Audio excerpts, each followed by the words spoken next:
Mon souhait, c'est que nos frères qui sont en prison nous retrouvent.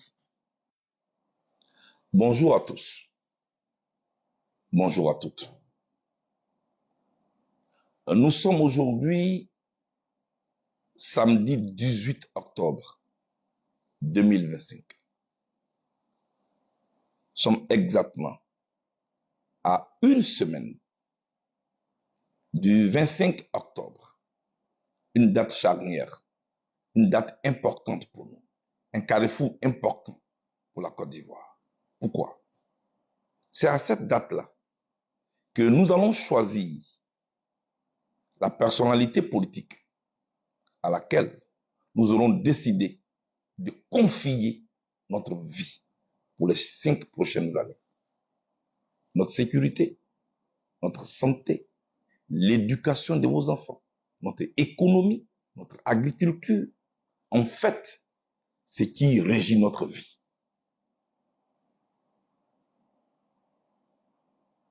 Ce que je vais vous demander maintenant, mes chers frères, mes chères sœurs, que vous soyez de mon bord ou pas,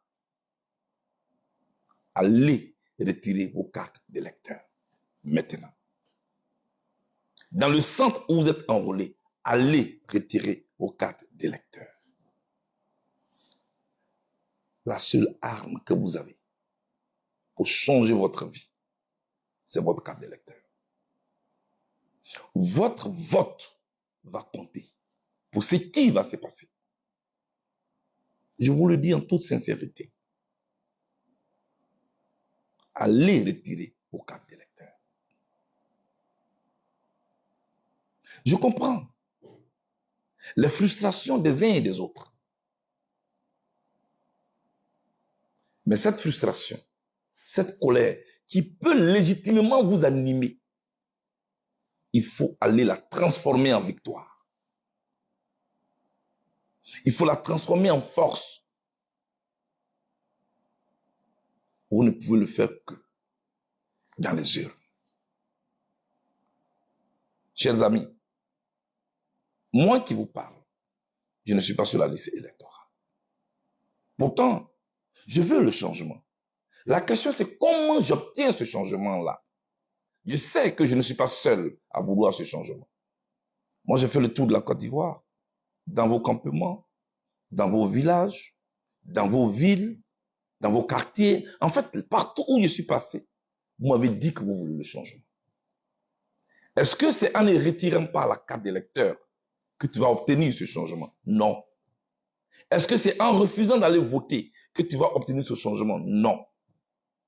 Le seul danger, mais j'allais même dire, le seul résultat que tu vas obtenir à ton réveil, le 26 octobre 2025, c'est que la personne de qui tu ne veux pas va devenir ton président. Parce que toi, tu n'es pas allé voter. C'est le seul. Et je vais vous donner des exemples. En 1995, il y a eu un boycott actif, organisé par le RDR et le Front populaire ivoirien. Organisé en Front républicain. Un boycott au cours duquel nous étions tous unis. Moi, j'étais étudiant. Résultat, beaucoup de prisonniers, beaucoup de morts, et puis, feu Henri Konan Bédié, président. Ce qui veut dire que ce boycott-là, le résultat qu'il a donné, c'est de maintenir dans le fauteuil celui de qui on ne voulait pas. Et quelques mois après, nous sommes allés aux législatives. Dans les mêmes conditions que nous dénoncions. Ça, c'est le premier essai. En 2015, après la crise que nous avons connue, boycott. Résultat, le candidat que nous ne voulions pas a été élu président. De 2015 à 2020, il nous a gouverné. En 2020, désobéissance civile, CNT. Résultat, prisonniers, de nombreux prisonniers, des morts, mais de 2020 au moment où je vous parle, en 2025, c'est celui de qui vous ne vouliez pas qui nous gouverne. Quand on fait l'analyse et le bilan du boycott, c'est que c'est vrai, on exprime une colère, on exprime une frustration en refusant d'aller voter. Donc, on va donc mettre en exergue le taux d'abstention et le taux de participation, pour certainement montrer que celui qui nous gouverne est illégitime. Mais ce qui donne de la valeur à ce taux d'abstention, chers amis, c'est que nous avons essayé une fois et qui n'a pas marché. Essayé 2 fois en 2015, ça n'a pas marché. Essayé 3 fois en 2020, ça n'a pas marché. Pourquoi devons-nous continuer de le faire? Ma question ici, ma proposition, c'est est-ce si on essayait autre chose? Je le répète. Et si on essayait autre chose? Cette autre chose que nous avons déjà essayé en 2000. Quand le président Gbagbo, en son temps, président du Front populaire ivoirien, était candidat, face au général Robert Gueye, on disait, mais un civil, qu'est-ce qu'il va faire face à un militaire? Mais Gbagbo, ça va accompagner Gueye Robert, il va le gagner, ce n'est pas la peine. Il va donner le pouvoir à son frère de l'Ouest. Résultat, Gbagbo le rend président de la République de Côte d'Ivoire. Ça a marché. Parce que c'était le vote. Parce que derrière, il y avait un peuple debout. Donc, ça a marché. Ça, c'est au niveau national. Venons-en au niveau local. À Yopougon, en 2021, les législatives, Diaoufoué, Michel Gbagbo ont remporté les élections législatives à Yopougon. Pourquoi? Mais parce qu'il y avait un peuple debout derrière eux. Pourtant, ils étaient face à M. Kafana, numéro 2 du RHDP, personnalité influente et importante du RHDP.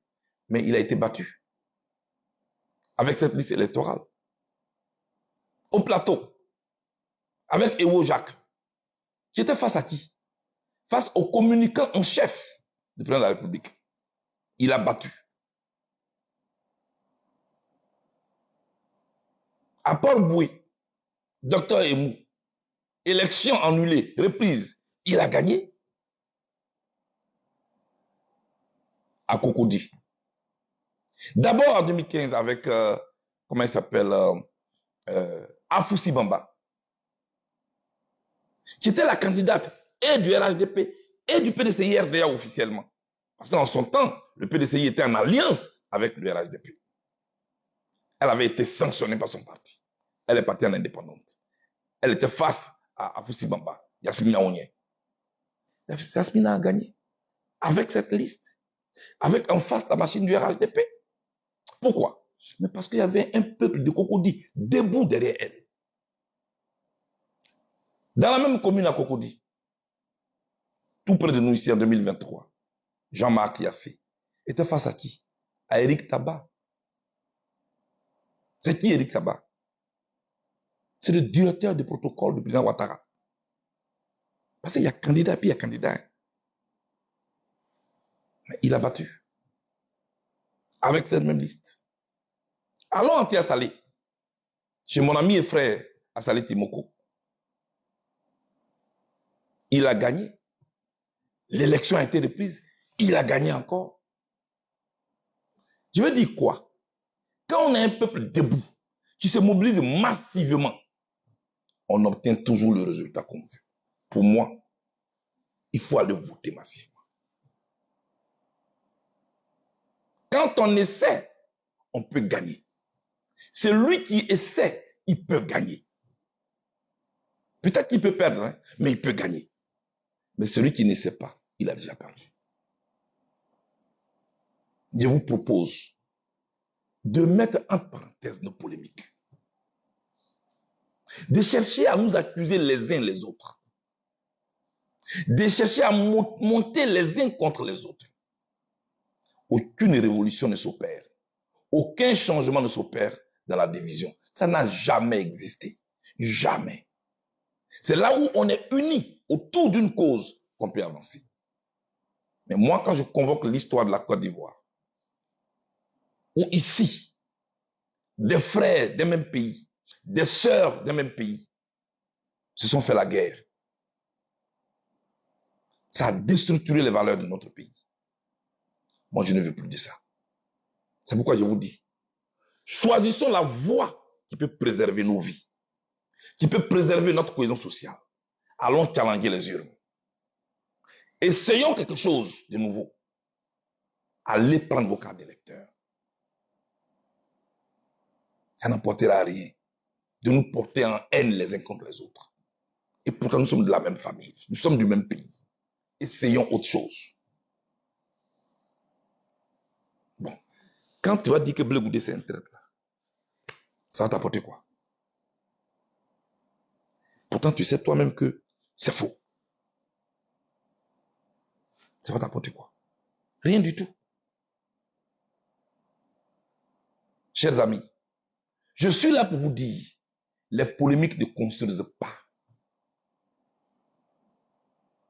Et regardez aujourd'hui, certains de nos frères, selon ce que le procureur a fait comme point de presse, sont près de 700 qui sont en prison. Moi, je ne peux pas applaudir ça. Je comprends les frustrations des uns et des autres. Parce que leurs champions, leurs leaders ne sont pas sur la liste électorale. Donc, ils sont frustrés. Et ils descendent dans la rue et ils sont arrêtés. Moi, je ne peux pas applaudir ou cautionner l'arrestation des jeunes Ivoiriens, des jeunes Ivoiriennes. Parce que je sais ce que c'est que perdre la liberté. Je l'ai vécu toute ma vie. Qu'est-ce qu'on va faire après? On va soit négocier ou attendre que la situation se calme pour qu'ils soient libérés. Ensuite, les législatives vont arriver. Sans que rien n'ait changé, nous allons encore partir aux législatives. Est-ce qu'on ne voit pas que c'est le même chemin? C'est pourquoi je propose autre chose. Non seulement je demande leur libération, mais je veux que l'atmosphère politique puisse être sereine pour qu'on aille aux élections dans des conditions calmes. C'est ce qui est bon pour nous tous. Allez voter, opérer le changement et l'obtenir dans les urnes. Et vous verrez que si on essaie cette voie-là, elle va non seulement préserver nos vies, mais elle peut nous donner le résultat que nous cherchons.